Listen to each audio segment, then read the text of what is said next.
Headlines today: Trinidad and Tobago. National flour mill feed prices increases owing to global grain hikes. And it sounds plausible. It speaks to what is happening in the world today. But I have to say that the basic implication of rising input prices in this sector, in this case, we're talking about livestock feeds, is that even if we maintain the same volume, the same tonnage for the year, the total cost to this country is rising in terms of our foreign exchange. These grain feeds, of course, come part of the national food import bill. And of course, you know that really has become a sort of political propaganda over the years. So we talk about whether it's rising or falling, without ever really seriously getting into disaggregating that to see where is the industry or the adjustment and development potential. Or what the work we should have been doing over the years when we had more money, when we had greater fiscal space and so on, before people abandon and leave the sector and move on. But this is happening across the board. While revenue generation is basically deteriorating, which we appreciate, and our reserves drying up, we're really in a mess in terms of how are we planning to go forward. We can't just keep sliding downhill. I've also noticed in this article and other spaces, the experts continuously blame COVID-19. The supply shocks, yes, rising food prices, but that alone did not account for the state of the economy and the sector now. The fact that China took, of course, yes, major volumes of meat, corn, soybeans, other commodities of the world market in 2020, blaming that alone is an exact story. Prices have been on an upward trend for many years, for many different reasons. Of course, today it's becoming more evident, as I say repeatedly, that we are now seeing the signs of suffering in this country after years of underinvestment and failed policy in agriculture. All countries face this international feed and food market. It is not Trinidad and Tobago alone. So other countries chose to safeguard their population, safeguard food security. They invest in the sector, invest in their people, invest in production and productivity. We have in fact delivered a blow to this country for ourselves with having a lack of vision and leadership on these issues. Not all farmers will continue to absorb continuously higher production prices. That makes no sense. Some of them will scale back production eventually if this problem persists. Some of them will exit the industry altogether. And who's going to replace their contribution to the national food basket? Certainly not local. The local meat and all the byproducts, the milks, the eggs, and whatever it is. We have a lot of local content here that's fueled eventually from imported feeds on the back end, such as the local ice creams and so on, that use the dairy inputs. All of these things will become eventually more expensive. And if pure local content or things that we consider to be local loses competitive and comparative advantage here, it obviously makes imported foods more attractive. When this happens, we tend to slander and demonize our farmers in terms of their own productivity, but in fact, they are working in a system which has failed to develop the major dimensions of the sector, whether it is inputs for feeds, for livestock in this case.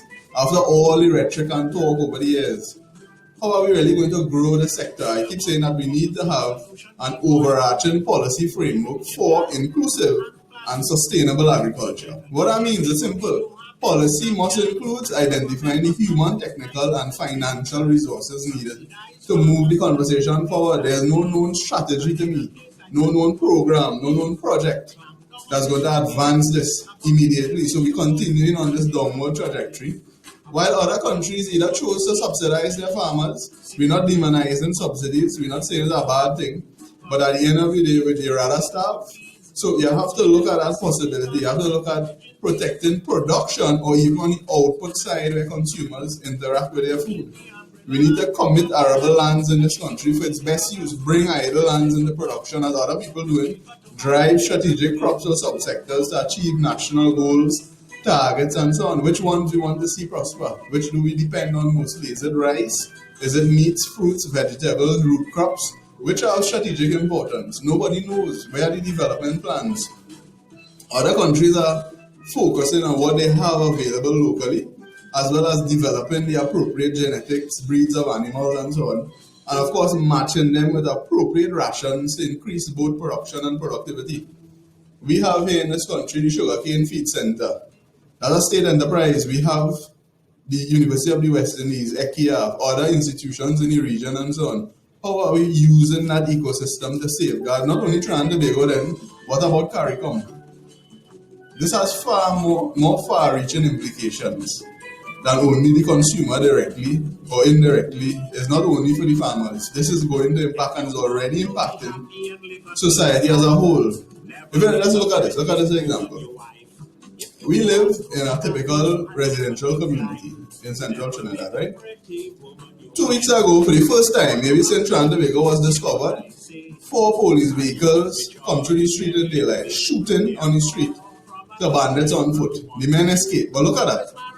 These are signs of rising economic hardship, unemployment, the loss of livelihoods, coping and survival strategies that some people will unfortunately continue to adopt. So if we isolate these problems and we think that is a problem for agriculture and someone else had to deal with that, no, the society as a whole is suffering from a result of failed policy in the sector.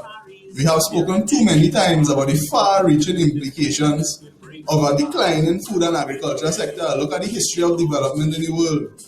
Food security is not agriculture. It's not only a farmer's issue. It is a national security issue that's playing out in this country. The same China that we scapegoating, they built its wealth and has made significant progress in terms of food production. And of course, they have maybe prioritized that more important than any other country in this world. They are the most populous. I've been there, I've looked at development policy and planning in agriculture at the China Agriculture University. They are now bringing more lands, even more lands into production, technology and so on, and seeking ways to develop high-yielding varieties, better replenishment of soil, just to ensure that 1.4 billion people have sufficient food. And of course, that's not only primary for processing, manufacturing, and of course, eventually exports. They're using artificial intelligence to inform when to harvest, even when to fertilize, when to water, to monitor pest introductions and so on. Different methodologies. They're encouraging people to share knowledge and skills to improve the sector.